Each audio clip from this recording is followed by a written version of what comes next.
सतीश रोज की तरह अपने खेत में काम कर रहा था। वो कुदाल से खेत में मिट्टी खोद रहा था। उसे नहीं पता था कि जिस जगह पर वो खुदाई कर रहा है उस जगह नाग का परिवार रहता है। सतीश ने कुदाल मारी और पत्थर के नीचे एक बड़े बिल में रहने वाली नागिन दर्द से तिलमिला उठी। उस नागिन के शरीर पर उस कुदाल का वार हुआ था। सतीश ने जब कुदाल को देखा तब उसे खून लगा हुआ दिखाई दिया। उस खून को देखकर सतीश ने नीचे झुककर देखा तो उसे वो नागिन दिखाई दी। सतीश ने नागिन का सर पकड़कर बाहर निकाला और उस पर औषधि लेप लगाया। फिर उसे अपने बिल में छोड़ दिया। सतीश सोच रहा था कि नागिन अब ठीक हो जाएगी। सतीश घर आ गया, लेकिन उसे बहुत बुरा लग रहा था। सतीश की पत्नी सरू ने पूछा कि क्या हुआ, आप इतने उदास क्यों लग रहे हो? आज मुझसे एक बहुत बड़ी भूल हो गई है सरू। सतीश ने बताया। ऐसा क्या हुआ है? सतीश की बेटी स्वानंदी ने सतीश के पास आते हुए पूछा। बेटा, आज कुदाल से खेत में खुदाई करते समय एक नागिन जख्मी हो गई। उसका पेट देखकर लग रहा था कि जैसे वो गर्भवती हो। मुझे तो उसकी बहुत चिंता हो रही है। सतीश की ये बात सुनकर सरू ने कहा, फिर आपने क्या किया? सतीश ने बताना शुरू किया कि कैसे उसने नागिन को पकड़ा और उस पर लेप लगाकर फिर उसे उसके बिल में छोड़ दिया। पिताजी, तो फिर आप इतनी चिंता क्यों कर रहे हैं? वो नागिन जल्दी ही ठीक हो जाएगी। हाँ, उम्मीद तो वही है, सतीश ने मायूस होकर कहा। नागिन अपने बिल में आ गई, लेकिन अभी भी वो बहुत दर्द में थी। कुछ देर के बाद उसका नाग अपने बिल में आया और उसने देखा कि उसकी पत्नी के शरीर पर घाव के निशान हैं और वो दर्द से तड़प रही है। नागिन गर्भवती थी और कुछ ही दिनों में अपने अंडे डालने वाली थी। नाग को अपनी पत्नी की हालत देखकर बहुत गुस्सा आया। उसने नागिन से पूछा कि ये सब कैसे हुआ। तब नागिन ने उसे सतीश के बारे में बताया। नाग गुस्से से फुफकारने लगा। उसने ये ठान लिया कि जिस सतीश की वजह से उसकी प्यारी पत्नी की ऐसी हालत हुई है, उसे नहीं छोड़ेगा। अगले दिन नाग धीरे से बिल से बाहर आया और छुपकर देखने लगा। तब स्वानंदी खेत में सतीश के साथ काम कर रही थी। स्वानंदी को देखकर नाग ने सोचा कि सतीश को सबक सिखाने के लिए उसकी बेटी का सहारा लेना चाहिए। किसी काम से सतीश खेत से थोड़ा दूर चला गया। ये देखकर नाग ने अपने जादू से अपना रूप बदला और वो एक आदमी का रूप लेकर स्वानंदी के पास आया। उसने कहा, बेटी, मेरा नाम नागेश है। मैं यहीं पास में रहता हूँ। इस गांव में नया हूँ। किसी से पहचान नहीं है मेरी। मेरी पत्नी गर्भवती है और बहुत बीमार है। अगर तुम मेरी मदद कर दोगी तो मुझ पर बहुत बड़ा एहसान हो जाएगा। नागेश की यह बात सुनकर स्वानंदी ने कहा, अरे चाचा, आप ऐसा क्यों कह रहे हो? इंसान ही इंसान के काम आता है। चलिए, मैं चलती हूं आपके साथ। बस मेरे पिताजी जरा बाहर गए हैं, उन्हें बताकर आती हूं। नहीं नहीं, उतना समय नहीं है। अगर देर हो गई तो पता नहीं मेरी पत्नी के साथ क्या हो जाएगा। अब नागेश गिड़गिड़ाने लगा। ये देखकर स्वानंदी ने सोचा कि ठीक है, पिताजी को वापस आने के बाद बता दूंगी। अभी इनके साथ जाना बहुत जरूरी है। स्वानंदी नागेश के साथ जाने लगती है। उसके ही खेत के कुछ दूर जाने के बाद नागेश कहता है, रुको, यही मेरा घर है। उसकी ये बात स्वानंदी को बहुत अजीब लगती है। उसे समझ नहीं आता कि उसके ही खेत में नागेश का घर कैसे हो सकता है। चाचा, ये तो हमारा खेत है, यहाँ आपका घर कैसे हो सकता है? मुझे आपकी बात कुछ समझ नहीं आई। स्वानंदी की ये बात सुनकर नागेश ने अपने जादू से फिर अपना रूप बदला और वो अपने असली रूप में आ गया। अपनी आंखों के सामने एक बहुत बड़े नाग को देखकर स्वानंदी डर के मारे कांपने लगी। नाग ने अपना बड़ा मुंह खोला और स्वानंदी को अपने मुंह में लेकर बिल के अंदर चला गया। बिल के अंदर नागिन को जख्मी हालत में देखकर स्वानंदी समझ गई कि उसके पिताजी से गलती से जिस नागिन को घाव हुआ था, ये वही है। उसने हाथ जोड़कर नाग और नागिन से माफी मांगी, लेकिन नाग और नागिन दोनों भी सतीश को माफ करने के फिराक में नहीं थे। नाग ने स्वानंदी से कहा कि अब उस किसान को समझ आएगा कि अपने प्रियजनों को तकलीफ होती है तो कैसा महसूस होता है। स्वानंदी को लगा कि अब वो दोनों उसे डस लेंगे और उसकी मौत हो जाएगी। स्वानंदी हाथ जोड़कर उन्हें कहने लगी कि उसे मत मारें। तब नाग ने कहा कि वो उसे मारेंगे नहीं, पर जब तक गर्भवती नागिन के अंडे सही सलामत बाहर नहीं आते, तब तक उसे नागिन का ध्यान रखना होगा। स्वानंदी के पास हाँ कहने के सिवा और कोई चारा नहीं था। वो वहीं रुक गई।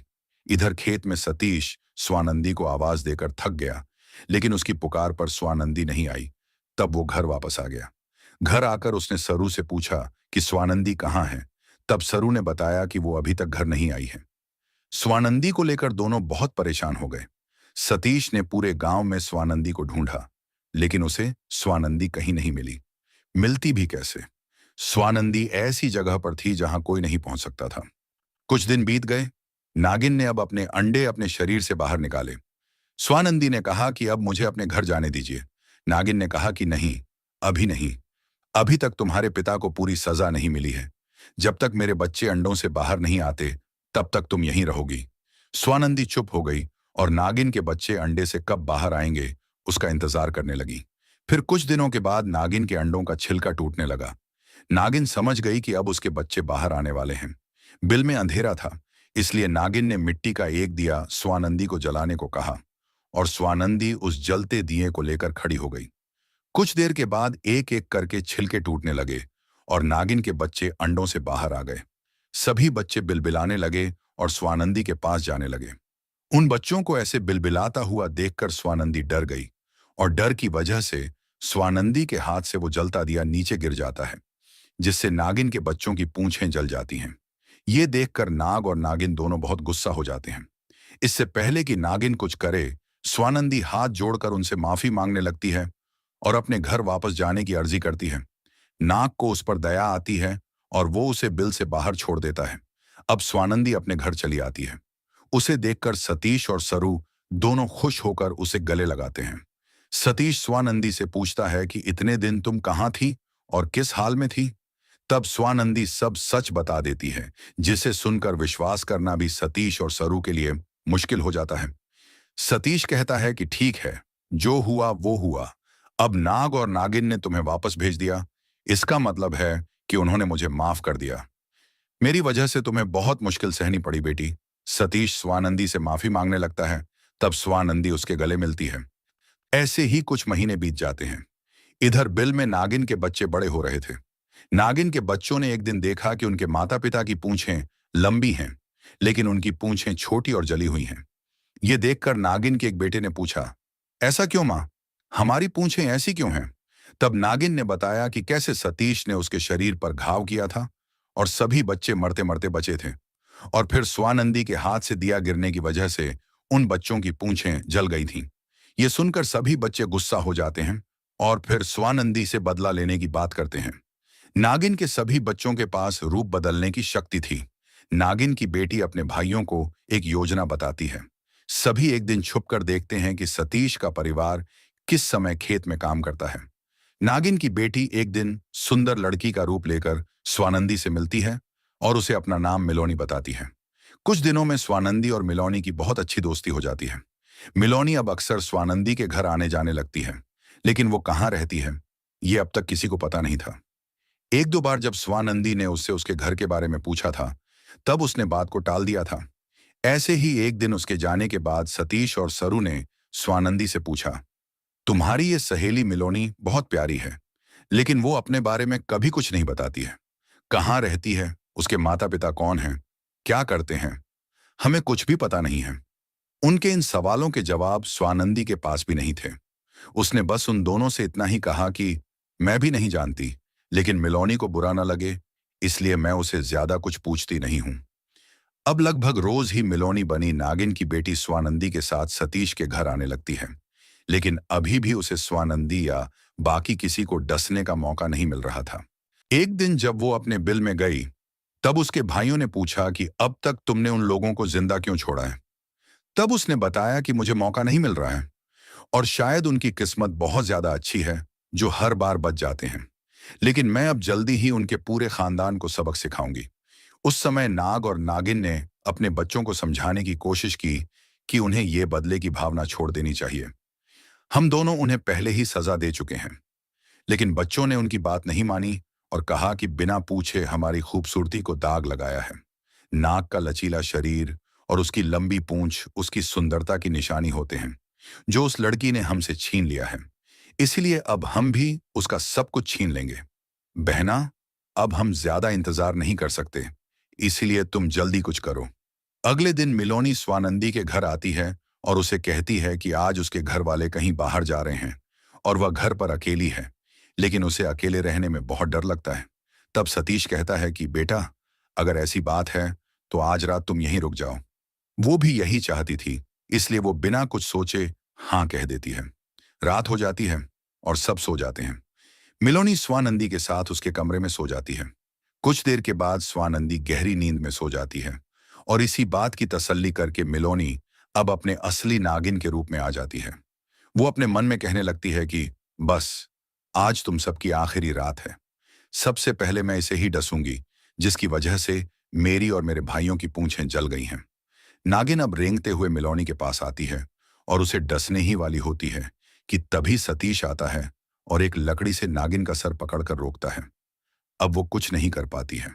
सतीश का एक दोस्त आकर नागिन को पकड़कर जाली वाले एक थैली में रख देता है। उस आवाज से स्वानंदी की नींद खुल जाती है और वो देखती है कि मिलोनी उसके पास नहीं है। सतीश को उसके कमरे में देखकर स्वानंदी पूछती है कि क्या हुआ, ये शोर कैसा, और मिलोनी कहाँ है। अपनी सहेली के लिए स्वानंदी को इतना परेशान देखकर सतीश ने उसे थैली के अंदर की नागिन दिखाई। नागिन को देखकर स्वानंदी डर जाती है और सोचने लगती है कि शायद उस नागिन ने मिलोनी को डस लिया है। लेकिन तब सतीश उसे बताता है कि वो नागिन ही मिलोनी है। ये सुनकर स्वानंदी को बहुत धक्का लगता है। वो पूछती है कि आपको ये कैसे पता। तब सतीश ने उसे बताया कि पिछले कुछ दिनों से मैं तुम्हारी इस नई और अनोखी दोस्त पर नजर रख रहा था। कुछ दिनों से हमारे घर का खाना जहरीला हो रहा था, पर मैंने ये बात तुम्हें नहीं बताई थी। तुम्हें तो पता है कि मैं रोज खाना खाने से पहले गांव के गली के कुत्तों और पक्षियों को खाना खिलाता हूं। उस दिन भी मैं रोज की तरह उन्हें खाना दे आया और उसके बाद मुझे पता चला कि उन कुत्तों और पक्षियों की मौत हो गई है। मुझे तभी शक हुआ था, लेकिन फिर मैंने इस पर नजर रखना शुरू किया। जब ये हमारे घर आती थी तब हमें बातों में उलझाकर खाने में अपना जहर मिला देती थी। इसका मंसूबा हम सबको एक साथ ही मार डालना था, लेकिन मैं हर बार वो खाना फेंक देता था और इसकी योजना पलट देता था। शाम को जब ये हमारे घर से निकलती थी तब मेरा ये दोस्त उसके पीछे जाकर देखता था। तब हमें पता चला कि ये हमारे ही खेत के उस बिल में जाती है और तभी मैं समझ गया था कि ये नागिन है। आज जब इसने खुद ये बात कही कि उसके घर में कोई नहीं है, तब मुझे भी मौका दिखाई देने लगा इसे पकड़ने का। इसलिए मैंने कहा कि आज की रात यहीं रुक जाओ। स्वानंदी ने पूछा कि अब है, इसके साथ क्या करेंगे? नाग को मारना तो पाप होता है। सतीश ने कहा कि हाँ, तुम सही कह रही हो। इसलिए अब इसे और इसके परिवार को जंगल में छोड़ आएंगे, जहां इन्हें किसी इंसान से कोई परेशानी नहीं होगी और ये भी किसी को परेशान नहीं करेंगे।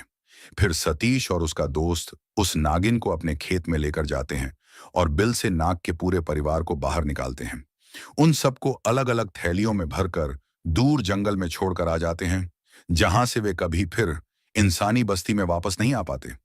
सतीश की सूझबूझ से उसके परिवार की जान बच जाती है और नागों को भी नया और सुरक्षित घर मिलता है।